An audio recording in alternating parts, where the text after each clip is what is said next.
آج بھی ہوگا ابراہیم سلیمہ پیدا، آگ کر سکتی ہے انداز گلستان پیدا، خلیل اللہ جیسا یقین لانا پڑے گا۔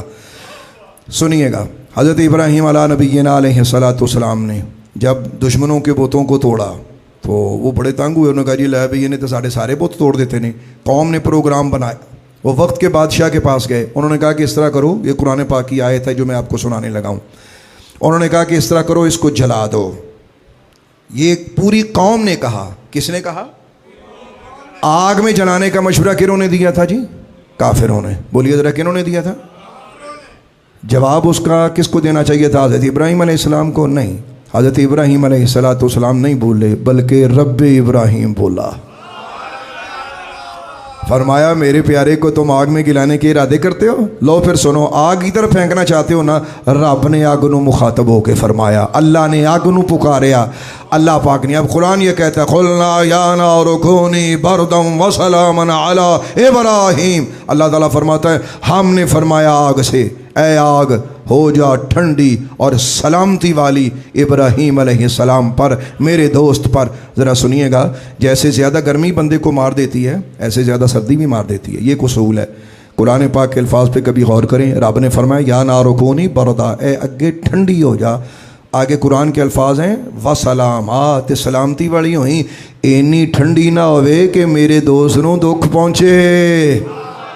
ٹھنڈی ہو جا پر صاف دی ٹھنڈی ہو جا۔ آپ کو سمجھ آ رہی ہے؟ اگر سلامانہ کہا جاتا تو ہو سکتا ہے کہ حضرت خلیل کو تکلیف دی جاتی۔ اللہ تعالیٰ نے فرمایا اب یہاں ہوتا کیا ہے، جب بادشاہ کے پاس یہ پیغام آتا ہے، انہوں نے کہا کہ ہمیں سے بڑے تنگ ہے، آگ میں جلا دو۔ انہوں نے حضرت ابراہیم علیہ السلام کو باندھا، رسیوں سے باندھا اور منجنیق تیار کی۔ یہ منجنیق آج جس کو آپ دیکھتے ہیں کہ اس پہ کوئی چیز باندھ کر پھینکی جاتی ہے، یہ سب سے پہلے ایجاد آج یہ بھی آپ سن لیں، شیطان کی ایجاد ہے یہ۔ اس نے کہا، اس نے مشورہ دیا کہ ان کو اس طرح آگ میں پھینکو۔ نمرود کے ساتھ مشورہ کیا گیا کہ کیا کرے۔ نمرود نے، آپ جانتے ہیں کہ وہ آگ کی تیاری کیسے ہے، ذرا سنیے گا وہ منظرنامہ۔ 80 ہاتھ لمبا اور 40 ہاتھ چوڑا۔ یہ ہاتھ جو ہے اس زمانے کا ہے، یہ ہاتھ عربی میں یہ کہا جاتا ہے، یعنی انگلیوں سے لے کر کونی تک۔ اس زمانے کے لوگ لمبے قد و کاٹ کے تھے تو ان کے جو ہاتھ ہیں وہ بھی بڑے بڑے تھے۔